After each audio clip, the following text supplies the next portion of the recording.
Capítulo 1. Entre dois planos.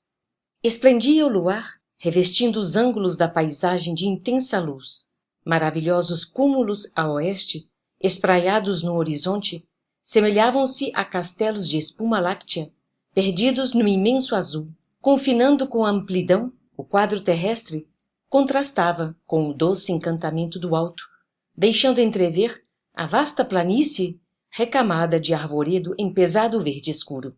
Ao sul, caprichosos cirros reclinavam-se do céu sobre a terra, simbolizando adornos de gaze esvoaçante. Evoquei nesse momento a juventude da humanidade encarnada, perguntando a mim mesmo se aquelas bandas alvas do firmamento não seriam faixas celestiais a protegerem o repouso do educandário terrestre. A solidão imponente do plenilúnio infundia-me quase terror pela melancolia de sua majestosa e indizível beleza. A ideia de Deus envolvia-me o pensamento, arrancando-me notas de respeito e gratidão que eu, entretanto, não chegava a emitir. Em plena casa da noite, rendia culto de amor ao Eterno, que lhe criara os fundamentos sublimes de silêncio e de paz, em refrigério das almas encarnadas na crosta da terra. O luminoso disco lunar irradiava, destarte, maravilhosas sugestões.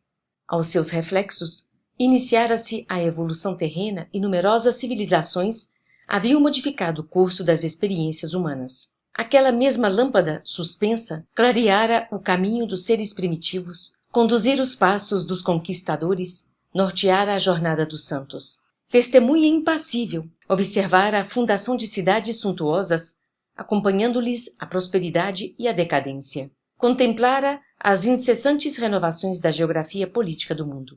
Brilhara sobre a testa coroada dos príncipes e sobre o cajado de misérrimos pastores. Presenciava todos os dias, há longos milênios, o nascimento e a morte de milhões de seres. Sua augusta serenidade refletia a paz divina. Cá embaixo, desencarnados e encarnados, possuidores de relativa inteligência, podíamos proceder a experimentos, reparar estradas, contrair compromissos ou edificar virtudes, entre a esperança e a inquietação, aprendendo e recapitulando sempre. Mas a lua solitária e alvinitente trazia-nos a ideia da tranquilidade inexpugnável da divina lei. A região do encontro está próxima. A palavra do assistente Calderaro interrompeu-me a meditação. O aviso fazia-me sentir o trabalho, a responsabilidade. Lembrava, sobretudo, que não me encontrava só. Não viajávamos ambos sem objetivo. Em breves minutos, partilharíamos os trabalhos do instrutor Eusébio, abnegado paladino do amor cristão, em serviço de auxílio a companheiros necessitados. Eusébio dedicara-se, de há muito, ao ministério do socorro espiritual, com vastíssimos créditos em nosso plano. Renunciara a posições de realce e adiara sublimes realizações, consagrando-se inteiramente aos famintos de luz. Superintendia a prestigiosa organização de assistência em zona intermediária, atendendo a estudantes relativamente espiritualizados, pois ainda jungidos ao círculo carnal, e a discípulos recém-libertos do campo físico. A enorme instituição, a que dedicava direção fulgurante, regurgitava de almas situadas entre as esferas inferiores e as superiores, gente com imensidão de problemas e de indagações de toda espécie, a requerer-lhe paciência e sabedoria. Entretanto, o indefesso missionário, malgrado ao constante acúmulo de serviços complexos, encontrava tempo para descer semanalmente à crosta planetária, satisfazendo interesses imediatos de aprendizes que se candidatavam ao discipulado, sem recursos de elevação, para vir ao encontro de seu verbo iluminado na sede superior. Não o conhecia pessoalmente. Calderaro, porém, recebia-lhe a orientação, de conformidade com o quadro hierárquico, e a ele se referira com o entusiasmo do subordinado que se liga ao chefe, guardando o amor acima da obediência. O assistente, a seu turno, prestava serviço ativo na própria crosta da terra, a atender, de modo direto, aos irmãos encarnados. Especializara-se na ciência do socorro espiritual, naquela que, entre os estudiosos do mundo, poderíamos chamar psiquiatria iluminada, setor de realizações que há muito tempo me seduzia. Dispondo de uma semana sem obrigações definidas, dentre os encargos que me diziam respeito, solicitei ingresso na turma de adestramento, da qual se fizera Calderaro eminente orientador, tendo-me ele aceito com a gentileza característica dos legítimos missionários do bem, e propondo-se conduzir-me carinhosamente. Encontrava-se em oportunidade favorável aos meus propósitos de aprender, pois a equipe de preparação, que lhe recebia ensinamentos, excursionava em outra região, a labutar em atividades edificantes. À vista disso, poderia dispensar-me toda a atenção, auxiliando-me os desejos. Os casos que lhe eram atinentes, explicou-me solícito, não apresentavam continuidade substancial. Desdobravam-se, constituíam obra de improviso, obedeciam ao inopinado das ordens de serviço ou das situações. Noutros campos de ação, fazia-se imprescindível o roteiro, previstas as condições e as circunstâncias. No quadro de responsabilidades, porém, que lhe estavam afetas, diferiam as normas. Importava acompanhar os problemas quais imprevistas manifestações da própria vida. Em virtude de tais flutuações, não traçava, a rigor, programas quanto a particularidades. Executava os deveres que lhe competiam, onde, como e quando determinassem os desígnios superiores. O escopo fundamental da tarefa circunscrevia-se ao socorro imediato aos infelizes, evitando-se, quanto possível, a loucura, o suicídio e os extremos desastres morais. Para isto, o missionário atuante era compelido a conhecer profundamente o jogo das forças psíquicas, com acendrado devotamento ao bem do próximo. Calderaro, neste particular, não deixava perceber qualquer dúvida. A bondade espontânea lhe era indício da virtude e a inquebrantável serenidade revelava-lhe a sabedoria. Não lhe gozava o convívio desde muitos dias. Abraçara-o na véspera pela primeira vez. Bastou, no entanto, 1 minuto de sintonia para que se estabelecesse entre nós sadia intimidade. Embora lhe reconhecesse a sobriedade verbal, desde o momento do nosso encontro, permutávamos impressões como velhos amigos. Seguindo-lhe, pois, os passos afetuosamente, de alma edificada na fraternidade e na confiança, vi-me a reduzida distância de extenso parque em plena natureza terrestre. Em torno, árvores robustas de copas farfalhantes alinhavam-se à maneira de sentinelas adrede postadas para velar-nos pelos serviços. O vento passava cantando em surdina. No recinto iluminado de claridades inacessíveis à faculdade receptiva do olhar humano, aglomeravam-se algumas centenas de companheiros temporariamente afastados do corpo físico pela força liberativa do sono. Amigos de nossa esfera, atendia-nos com desvelo, mostrando interesse afetivo, prazer de servir e santa paciência. Reparei que muitos se mantinham de pé, outros, contudo, se acomodavam nas protuberâncias do solo alcatifado, de relva macia, em palestra grave e respeitosa. Ambientando-me para aquela hora de extrema beleza espiritual, Calderaro avisou-me. Na reunião de hoje, o instrutor Eusébio receberá estudantes do espiritualismo em suas correntes diversas, que se candidatam aos serviços de vanguarda. Oh, exclamei curioso, não se trata, pois, de assembleia que agrupe indivíduos filiados indiscriminadamente às escolas da fé? O assistente esclareceu de pronto. A medida não seria aconselhável no círculo de nossa especialidade. O instrutor afeiçoou-se ao apostolado de assistência a criaturas encarnadas e a recém-libertas da zona física em particular, precisando aproveitar o tempo com as horas de preleção para o máximo de aproveitamento. A heterogeneidade de princípios em centenas de indivíduos, cada qual com sua opinião, obrigaria a digressões difusas, acarretando condenáveis desperdícios de oportunidades. Fixou a multidão demoradamente e acrescentou: temos aqui, em cálculo aproximado, 1.200 pessoas. Deste número, 80% se constituem de aprendizes dos templos espiritualistas em seus ramos diversos, ainda inaptos aos grandes voos do conhecimento, conquanto nutram fervorosas aspirações de colaboração no plano divino. São companheiros de elevado potencial de virtudes. Exemplificam a boa vontade, exercitam-se na iluminação interior através de esforço louvável. Contudo, ainda não criaram o cerne da confiança para uso próprio. Tremem ante as tempestades naturais do caminho e hesitam no círculo das provas necessárias ao enriquecimento da alma, exigindo de nós particular cuidado, pois que, pelos seus testemunhos de diligência na obra espiritualizante, são os futuros instrumentos para os serviços da frente.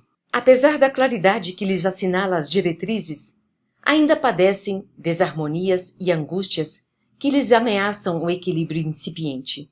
Não lhes falece, porém, a assistência precisa.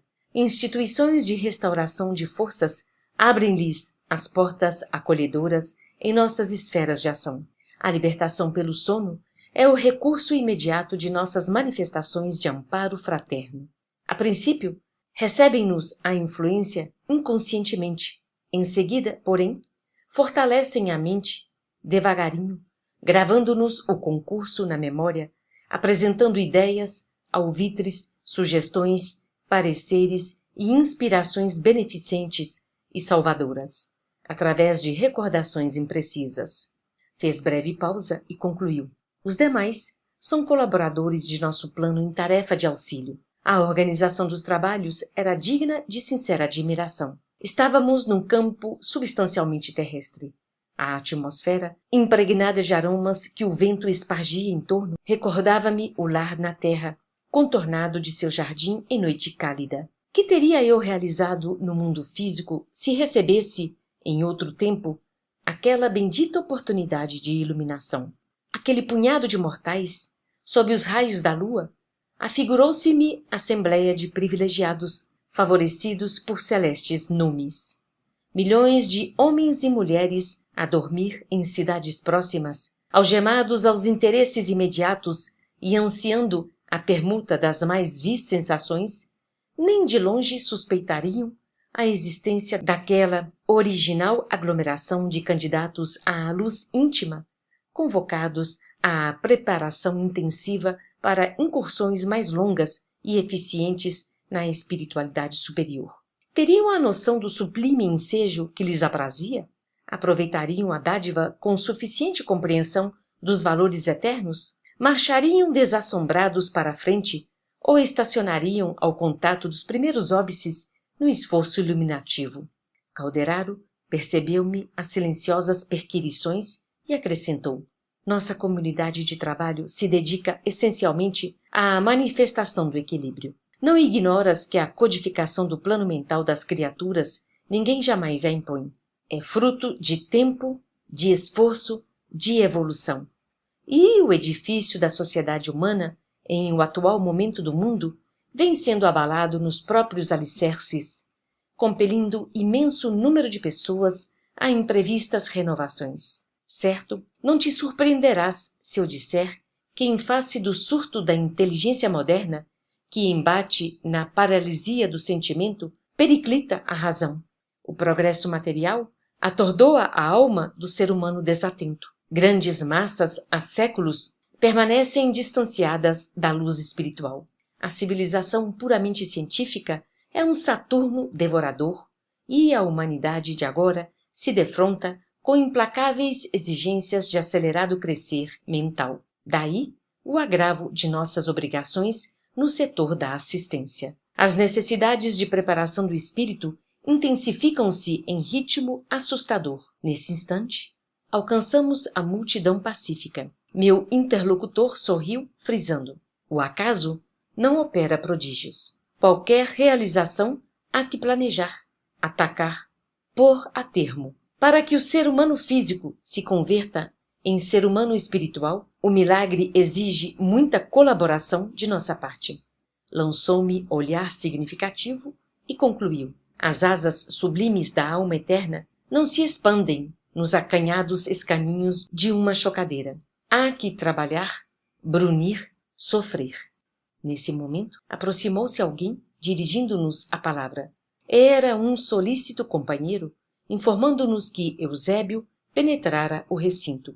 Efetivamente, em saliência próxima, comparecia o missionário, ladeado por 6 assessores, todos envoltos em halos de intensa luz. O abnegado orientador não exibia os traços de venerável senectude com que, em geral, imaginamos os apóstolos das revelações divinas. Mostrava-se-nos com a figura dos seres humanos robustos, em plena madurez espiritual. Os olhos escuros e tranquilos pareciam fontes de imenso poder magnético. Contemplava-nos sorridente, qual simples colega. A presença dele impusera, porém, respeito silencioso. Cessaram todas as conversações que aqui e ali se entretinham e, ante os fios de luz que os trabalhadores de nosso plano teciam em derredor, isolando-nos de qualquer assédio eventual das forças inferiores, apenas o vento calmo erguia a voz, sussurrando algo de belo e misterioso à folhagem. Sentamo-nos todos à escuta, enquanto o instrutor se mantinha de pé. Observando-o quase frente a frente, eu podia agora apreciar-lhe a figura majestosa, respirando segurança e beleza. Do rosto imperturbável, a bondade e a compreensão, a tolerância e a doçura irradiavam simpatia inexcedível. A túnica ampla, de tom verde claro, emitia esmeraldinas cintilações. Aquela vigorosa personalidade infundia veneração e carinho, confiança e paz. Consolidada a quietude no ambiente, elevou a destra para o alto e orou com inflexão comovedora. Senhor da vida, abençoa-nos o propósito de penetrar o caminho da luz. Somos teus filhos, ainda escravos de círculos restritos, mas a sede do infinito dilacera-nos os véus do ser. Herdeiros da imortalidade, buscamos-te as fontes eternas, esperando confiantes em tua misericórdia. De nós mesmos, Senhor, nada podemos. Sem ti, somos frondes decepadas, que o fogo da experiência tortura ou transforma. Unidos, no entanto, ao teu amor, somos condicionadores gloriosos de tua criação interminável. Somos alguns milhares neste campo terrestre e, antes de tudo, louvamos-te a grandeza que não nos oprime a pequenez. Dilata-nos a percepção diante da vida, abre-nos os olhos enevoados pelo sono da ilusão, para que divisemos tua glória sem fim. Desperta-nos docemente o ouvido, a fim de percebermos o cântico de tua sublime eternidade. Abençoa as sementes de sabedoria que os teus mensageiros esparziram no campo de nossas almas. Fecunda-nos o solo interior, para que os divinos germens não pereçam. Sabemos, Pai, que o suor do trabalho e a lágrima da redenção constituem adubo generoso à afloração de nossas sementeiras. Todavia, sem tua bênção, o suor enlanguece e a lágrima desespera. Sem tua mão compassiva, os vermes das paixões e as tempestades de nossos vícios podem arruinar-nos a lavoura incipiente. Acorda-nos, Senhor da vida, para a luz das oportunidades presentes, para que os atritos da luta não as inutilizem. Guia-nos os pés para o supremo bem, reveste-nos o coração com a tua serenidade paternal, robustecendo-nos a resistência. Poderoso Senhor, ampara-nos a fragilidade, corrige-nos os erros, esclarece-nos a ignorância. Acolhe-nos em teu amoroso regaço. Cumpram-se, Pai amado, os teus desígnios soberanos, agora e sempre, assim seja. Finda a comovente rogativa, o orientador baixou os olhos nevoados de pranto e então vi, dominado de júbilo, que da incognoscível altura uma claridade diferente caía sobre nós em jorros cristalinos. Partículas semelhantes à prata eterizada choviam no recinto, infiltrando-se nas raízes das árvores mais próximas, lá fora. Ignoto encantamento fizera-se em minha alma. Ao contato dos eflúvios divinos, reparei que minhas forças gradualmente serenavam em receptividade maravilhosa. Em torno pairavam as mesmas notas de alegria e de beleza, pois a calma e a ventura transpareciam de todos os rostos, voltados, estáticos, para o instrutor, em redor do qual se mostravam mais intensas as ondas de luz celeste. Sublime felicidade inundava-me todo o ser, mergulhara-me em indefinível banho de energias renovadoras. Meus olhos foram impotentes para conter as lágrimas felizes que as formosas cintilações me destilavam das fontes ocultas do espírito.